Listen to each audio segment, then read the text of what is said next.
اپنے گھروں کو خوشیوں کا گہوارہ کیسے بنایا جائے؟ اس کے لیے ایک ضروری بات یہ ہے کہ ہمارے گھروں میں جو عورتیں ہوتی ہیں وہی ہمارے گھروں کی زینت ہوتی ہے، تو ان کے ساتھ صلہ رحمی، ان کے ساتھ اچھا برتاؤ اور ان کے ساتھ اچھے اخلاق کے ساتھ پیش آنا، یہ ہمارے گھر کو پرسکون بنا دیتی ہے، راحت اور چین کا گہوارہ بنا دیتی ہے۔ کیونکہ عموماً ہم سب اس بات سے واقف ہے کہ عورت کی ذات اگر ماں کی صورت میں ہو تو انسان کے لیے جنت ہے، اور اگر انسان کی بیوی کی صورت میں ہو تو یہ پھر اس انسان کے لیے راحت اور چین ہے، اور اگر بہن کی صورت میں ہو تو عورت انسان کے لیے سہارا ہے،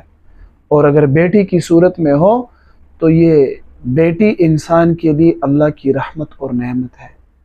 تو اگر ہم اپنی عورتوں کا گھروں میں خیال رکھ کے ان کی عزت کرے، گالم گلوچ وغیرہ سے ہم اپنے آپ کو بچائے، ان کو خوشیوں کا ماحول دے اور ان کے ساتھ اچھے طریقے کے ساتھ ہم باتیں کریں، ان کے ساتھ اچھے طریقے اور اچھا رویے کے ساتھ ہم پیش آئے،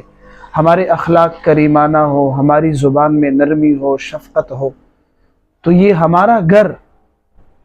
دنیا میں ہی جنت کا گہوارہ بن جاتا ہے۔